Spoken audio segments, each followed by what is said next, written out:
I just don't want to be in a situation where it's the majority of what my partner and I are talking. Not partner, partner because it could be a man or a woman. I'm not saying partner about a woman. Fucking stop calling your girlfriend a partner. I will fucking come up there and smack you.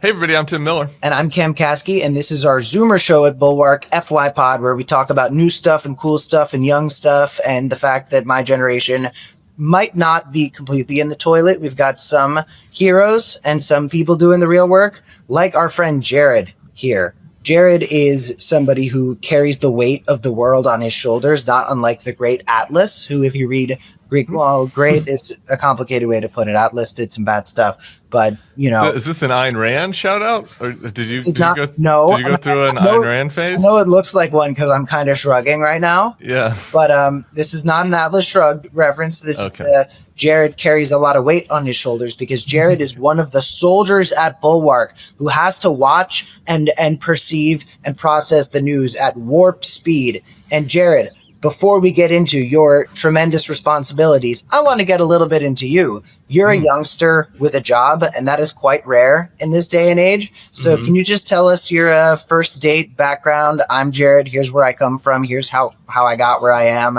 And here's interests, kinks. Yeah, that I can do. So I am from the South. I grew up in Tennessee. I grew up in a Republican family. I then went to the University of Mississippi, where I grew to really be interested in the news. Toddy. While I was there, we're playing LSU this weekend. Gonna be a close one. Before we get to your inevitable wokeification, once you go to big education and get wokeified, what kind of high school kid were you? Were you into the news then? Were you a debate lord? Drama? I was into politics then, but not as much like watching the news. Like I was a Model UN youth and government kid. So did you make it to Naaman? I did not, unfortunately. You weren't at my level. Okay, No, I was playing Model UN kind of at a different. I was like on a different plane from the rest of the Model UN nerds. They didn't know how to deal with me. I made multiple people cry during Model UN conferences. I was a little bit. I was. You might be surprised to hear this, Cameron, but in high school, I was a little prickly. What country were you like the best at being during Model UN? You'll like this. One of my national awards was from playing Yasser Arafat. Dude. Yeah, so I liked doing that. I also liked being kind of the weird countries. Yasser era twink. Yeah, Yasser era twink.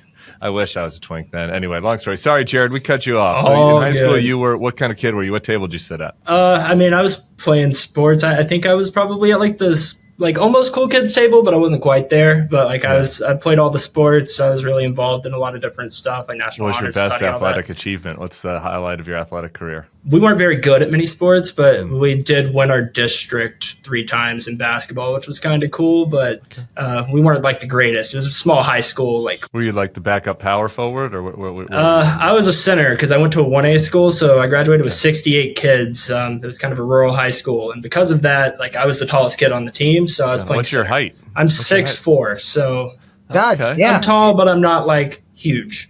6'4" is the real deal, dude. Backup power forward sounds like a gay sex position. Oh my God, I met this guy at Fire Island Pines. We really hit it off, and then we found out that both of us are backup power forwards. I don't know what that would even mean. Jared, you get to college. Ole Miss, you couldn't have gotten wokeified at Ole Miss. I mean, no. But Donald Trump kind of did it to me. So in 2016, that was the first election I was able to vote in. I couldn't vote in the primary, but I was like a big Rubio guy in the primary. I was hoping he would win. He did not, of course. Then the general came around. I was in Tennessee. I wasn't a big Hillary Clinton guy, wasn't a big Trump guy, and I sat it out. Because I was in Tennessee, I was like, I'm not going to really change things here, and I don't want to put my name next to either of them. Commenters, don't start commenting yet and start making fun of Jared, okay? Let's just let him finish his whole story, all right? Judge him as a man in full. It's not about where you've been. It's where you've ended up and where you want to focus on going. But for the algorithm, because comments get our video in front of more people, you can flame Jared right now. Go for it. So, but then comment again at the end when you can judge him as a man in full. Okay, and then leave another comment saying, never mind. So I go to college, I join a fraternity, do all the Ole Miss stuff, go to the football games, not super into politics. all that much when I'm in college until probably right before COVID really started to kick off. I started like tapping into the news a lot. But then when COVID happened, I would say that's like when I really started to get back into the politics weeds, because I got sent home and I was stuck in Tennessee. I had nothing better to do than to sit and watch Trump's pressers every day, where he was saying the most insane shit you could ever imagine, like injecting yourself with bleach, which nowadays, comparatively, I don't think that what he was doing back then is really that insane compared to what he's doing now. But I was also living in Tennessee at home with my mom, my grandpa, my brother, sitting inside watching this stuff all day and getting served Marjorie Taylor Greene ads all the time. Some of them are Trump voters. I mean, you don't need to out any family member in particular, but you're in rural Tennessee, so I'm just doing context clues. So like my grandpa on my mom's side's very Christian, and so he like votes third party. Well, he votes third party actually. Like Trump is a big turnoff for him. Other side of my family, I could see maybe my grandpa voting for Trump. Not really sure. I haven't asked him. My dad's not a huge fan of Trump, but he is former police. So like I grew up in a law enforcement household. My dad's former police, and he will not shut the fuck up about how bad Trump is, to the point where like neither do I. But I'm like, Dad, you are screaming into a bubble. All of us agree. You can chill for a second. But so what I'm seeing here right now is a very interesting narrative, which is at a time where I feel the pandemic got a lot of young men radicalized even harder because of the content that was being put in front of them and the way that it was facilitated. I think what you're getting at is COVID and the Republican Party's kind of psychotic proto-schizophrenic response to it actually made you say, wait, hold on, this isn't for me. Yeah, that along with, I mean, January 6th was like the for sure tipping point for me, but like the build up to it, I watched in real time. Like I was watching the rallies the day before January 6th happened. I was watching their reaction to the election on Fox News after the election happened and them acting like they won despite them not winning. Like all of the election denial stuff, I was like, this is just bullshit. I'm tired of it. And also at the time, my grandpa had been in a car wreck. And because of that, my brother was taking care of him. My brother didn't have access to healthcare. And so like my views on like healthcare policy also kind of moved me away from the Republican Party. Cause I was like, people like my brother who like can't work at the time because they're taking care of my grandpa, like they should have like a reasonable option that's good. And I feel like the Republican Party in a lot of ways wants to take that kind of stuff away. Do you have any working theories on why more people don't have that story in rural America? I mean, there's a lot of people that have bad experiences with the healthcare system in rural America, and is it just cultural stuff that you felt less drawn to? I would say the feeling like you're in the out group in your community is like a real issue in rural America. For example, my principal in high school had like a Hillary for Prison sign in his front yard. Almost everyone in my high school was super Trumpy. After the election, I was asked to go talk about who I voted for. And when he found out, like on TV, and when he found out, because he knew I was in the youth and government stuff, when he found out that I wasn't a Trump voter, he picked someone else, which was an interesting choice. But I think it's mostly just you don't want to feel like you're that woke lib that's kind of isolated from everybody in your small rural community, because a lot of those people are watching Fox News every night. They think the right is right, the left is like basically demons. Yeah. And so it's hard to make that turn. Also, I think the Democratic Party's really struggled to reach those people. And I don't really know the solution to that, but I feel like they're looking for an answer that's at their level and they're not getting it from anyone. This is something I talk about when I talk about other Jewish people being critical of what the state of Israel is doing, where like a lot of them do have feelings where they're against what's going on. It's just really hard when you have to go back to the dinner table and you have to go back to your community and everybody else is just so reinforcing the fact that you really shouldn't have differing opinions. And I think that happens across the political spectrum, where people are curious about alternatives to what they've been supporting. But since everybody around them characterizes those alternatives as something that is so harmful, crazy, and bad, it's hard to like want to be a part of that, because you don't want to stick out like a sore thumb and seem like you're being like a wet blanket and also just a negative force on the people around you. And I think that's a very real thing, is just sort of the peer pressure from folks in your sphere that makes you say, okay, since I'm not 1,000,000,000% sure that I completely align with every single aspect of being lib-pilled, I'm just going to step away from it to avoid the very real and understandable pressure to fall for that. So I imagine your way of going about that wasn't going in and debate lording everybody around you. It was just saying, you know what, my politics are my politics, and I'm going to progress forward in that direction confident. You also didn't stay, right? I mean, maybe it's different if you stay. Where did you, so when you went back to Tennessee, did you go ahead and finish at Ole Miss once school opened back up? Yeah, so I graduated in 2021. So I basically, COVID after sort of the first half of 2020 ceased to exist in the minds of many people in Oxford, Mississippi. Like, they were going to the bars, they were having a good time. So I actually went home right around spring break, and I moved back to Oxford in July because I wanted to get out of the house as quickly as I could. I was just tired of being stuck inside, not being able to do anything. But then when I went back to Oxford, a lot of my friends were going out and partying. I was not doing that because I didn't have the vaccine. Also, I had an in-person class, which was like with my thesis advisor, who was an older gentleman, Professor Mitchell. He's great. Love him. And I was having to go interview people in the Mississippi Delta about flooding in the Delta.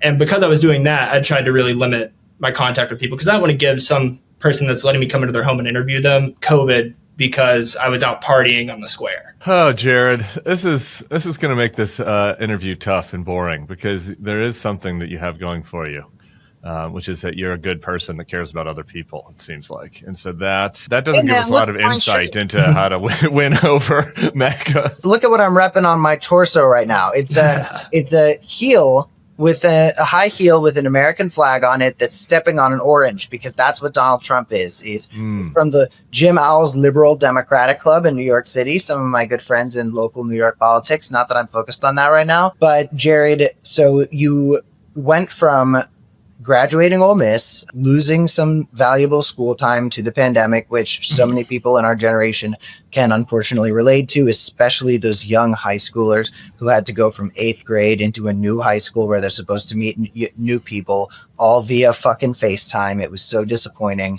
And now you're working at Bulwark, which, not to toot anybody's horn here, is a job that a lot of very qualified and interesting people might be going for because they are excited about the independent media space as something that is growing and dynamic and interesting. They're seeing potential financial opportunities. I mean, the Free Press just got $150 million. You never know. I was literally about to say, a lot of media people who want to do the work are seeing CBS make Barry Weiss turn it into like some anti-woke weird shit, and they're seeing Ellison they're seeing Ellison at CBS, they're seeing ABC go after Jimmy Kimmel. Like, I think a lot of people are excited about independent media as something that can actually be a form of journalism.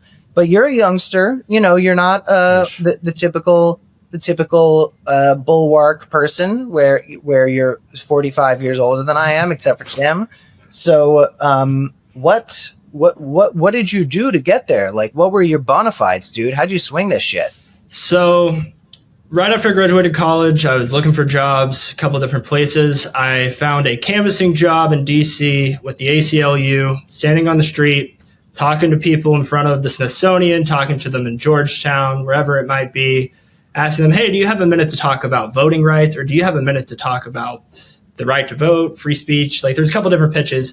And That's a horrible job. Yeah, it was terrible. I was debating people when I wasn't really interested in debating. I just wanted to raise money for the ACLU. But basically, I was on the street selling the idea of the ACLU, but like not giving them any tangible product. I was like, hey, give me a monthly donation. And so I did that until about late September of that year. I'm approaching my 4th year working for Sarah because I then got hired by her other company doing the same kind of work, rapid response for Republican Accountability Project at the time. And then I ended up doing rapid response for Republican Accountability PAC.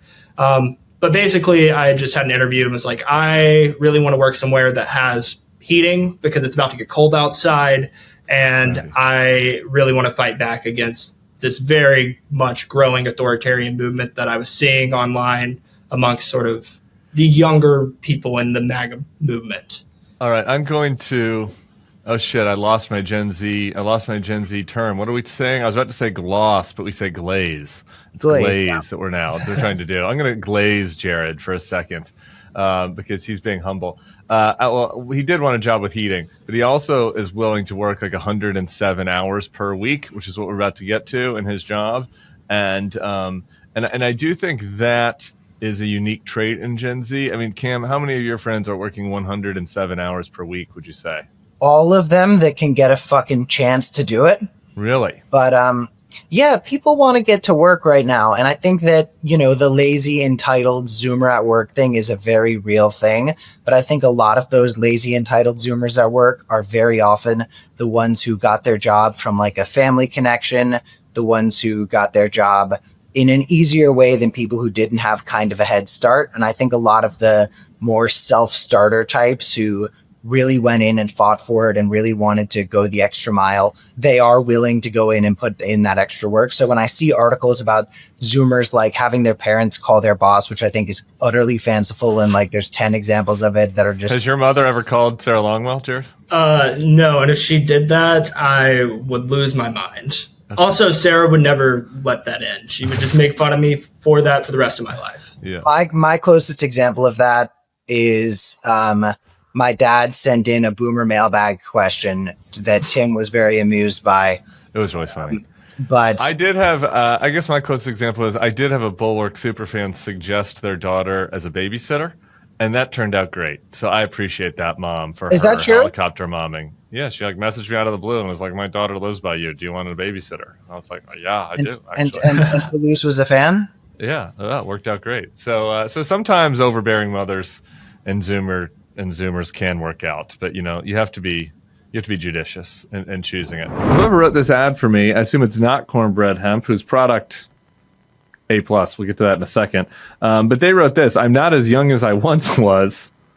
Fuck you, a script writer. Who wrote this? I'm young. I'm youthful. I'm young at heart. I'm young at spirit. I'm wearing this teal T-shirt. Anyway. But even though I'm an old fuck, I still care a lot about maintaining my physical and mental wellness. Cornbread hemp CBD gummies are a huge part of that wellness plan. Cornbread hemp CBD gummies are made to help you feel better, whether it's stress, discomfort, or just needing a little relaxation. And nothing says relaxing like relaxing legally. You hear that, Tom Homan? Legally, no problems here. No bribes taken here. Citizen of the United States. These gummies are federally legal, and they're just what I need to kick back when I'm sick of contemplating the state of the world. With Cornbread Hemp, they only use the best part of the hemp plant, the flower, for the purest and most potent CBD. And all products are third-party lab-tested and USDA organic to ensure safety and purity. You want that pure shit. You don't want the cut-up CBD. Right now, FY Pod listeners can save 30% off their first order. Just head to cornbreadhemp.com/FYPod. It's a great website name. And use code FYPod at checkout. That's cornbreadhemp.com/FYPod and use code FYPod at checkout. So if you are a Zoomer and Cameron is correct, and you want to work 107 hours per week and you don't like Donald Trump that much, you should call us. Because I'm a little bit skeptical that there are other people that have the dog in them like Jared does. And maybe you'll change your mind as well, Cam, if you hear a little bit about what Jared's day looks like. Why don't you tell us what a day looks like for you, Jay? So nowadays, I wake up in the morning, I look What hour would you say? What time are you getting up? I'm normally a late night guy, so I get up about 7, but okay. I'm up until 1 a lot of the time. Okay. But I get up in the morning, get ready for the day. As soon as I get into the office, I'm looking to see what events are happening for the day. Typically, I already have an idea of what's going to go on, but I'm looking at Trump's calendar. I'm looking at the congressional schedule, and I'm trying to eye out interesting hearings. I'm trying to eye out interesting interviews. Stuff that I think is going to be newsworthy. And then after I figure it out, I load them into the great software that we use, Snapstream. Huge shout out to Snapstream. Love them. And I watch all of these hearings. I watch all of the pressers, and I'm looking for the stuff that's newsworthy. And so basically for the past 4 years, I've watched just about every Trump interview, Trump rally. I watched all of Kamala's rallies. I watched all of her interviews, and I did it for work, but also because I'm deeply fascinated in it. But now that's my day to day. That includes like Saturday. You're doing that? Not as much now, but during the campaign cycle, I was like every Saturday that there was a rally, I was watching it. Yeah. Just so we know what's going on with this, you find the moments to flag and pull for the Bulwark commentators and journalists, and in presumably Slack, you say every time something comes up, hey everybody, FYI, this just happened, respond accordingly. So a lot of it we actually push out like straight to social media as soon as it happens in a lot of cases. And then also there's a guy I work with, Brendan. He is terrific. We love Brendan. I tried to make this a double show, a Jared and Brendan double. I was going to make them both sit in one screen like that, like the Muppets, like the old Muppets. But Brendan was Statler and Waldorf. Yeah, thank you. We need Cameron for this is why the Gen Z show works. We need Cameron for all the 1970s references, and we need me to talk about music that happened after the year 2020. So it's confusing. I asked him his favorite REM song yesterday, and he goes, REM is Gen X. And I'm like, dude, if I'm asking you, REM is timeless. REM is not timeless. Anyway, so Brendan didn't want to do it. I apologize for interrupting you. So Jared's representing the duo. So Brendan actually started working for Sarah in August of 2024. So he was like trial by fire in a lot of ways. Like we were covering every rally, like 3-4 a day, whatever it might have been. So he came in and I was like, I need help with this. And he jumped right in and I taught him how to go about what we call live clipping, which is watching the rallies, finding the stuff that is worth pushing out to people, or that we deem worth pushing out to people, and doing it as quickly as possible. There's a lot of other people that do it that I really admire, which like Asen, Aaron Rupar. I have been following their work since like back in 2020 when I was at home. Like I was watching their stuff. Yeah. Shout out to Asen and Aaron Rupar. Yeah. But because the live clipping of it is important, but it's also, I think people. Here's a little behind the curtain for people. Every once in a while, I go on YouTube and I talk about an interview that Donald Trump did or a press conference, and I didn't actually watch the whole thing because I'm doing a lot of interviews, and so it's important to have people that are like always watching all of this shit who have good judgment to like flag for me the shit that I need to actually watch, and I think that's how we're turning stuff around for people on the YouTube feed. Otherwise, like you can't do this in real time. Mm-hmm. Yeah, a lot of what we do is those like prep docs for you or Sarah, whoever it might be, of just like grabbing all of the important clips so you don't have to watch all hour and a half. You're also watching some of the bro pods, it seems like now. Is that just like a bonus? Are you doing that on your own time? Or or is that now part of the mission? Brendan does a lot of the bro pod watching because Brendan really enjoys when I say you, I'm doing you plural. You plural. I'm using you plural you always. Yeah, you. What do you mean, you people? You people. You and Brendan. Part of it is what we're looking for is people that are pushing back against Trump. And right now, a lot of the bro pods, that's what they're doing. They're tired of him acting like Epstein isn't a big deal. They're tired of him attacking free speech, going after Kimmel. Like, they're tired of that stuff because, like, comedians care about their free speech and they don't want a president that's out here bullshitting them. And a lot of them, I feel like they're being bullshitted and they're expressing that on their shows. So watching the bro pods is a great way for us to find those messages and amplify them to our audience. Do you think that they're really mad? This is the thing that's hard for me to sometimes grasp. It is the one. There's no substitute for watching things in their entirety. Like, do you think that there are ways where like the clips of that stuff is kind of misrepresenting like where they really are? I feel like maybe for some of them, but what we're grabbing, like, again, Brendan watches a lot of it, but we're pretty judicious and we don't want to clip people out of context. It's just like not fair to do because you do it and then you get in a bind of like, oh, well, they said this 5 minutes before. Right. I feel like especially like the guys, like the Andrew Schultz guys, the guys on that pod, and like Rogan, like I think they're genuinely a little mad about the free speech stuff because like comedians really do care about their ability to say whatever they want on whatever platform they want. And Trump like acting like that's not the case, I feel like is a huge red line for them. As far as like your mental health, how do you navigate having to spend so much time listening to Donald Trump? Finding time to do stuff that I enjoy whenever that time happens. I don't believe that. I don't believe that. What are you doing that you enjoy? I try to play golf on Saturday mornings when I can. Oh my God, dude. It gets me exercise. I'm sitting at a desk all the time. In the world on this fucking podcast. Okay, you're golfing. Okay, I'm an old zoomer in my media consumption and the fact that I don't like being awake past 11 p.m. But like golf. I golf. I play video games with my friends from back home. Golf? Does any more need to be said? Golf? Really? I spend time with my girlfriend, which is great. Love doing that. I'm so happy for you, Jared. I'm so happy that you're happy. How did you attract a girlfriend? What was your? It's actually very funny. Please. So I was in college. It was the last month.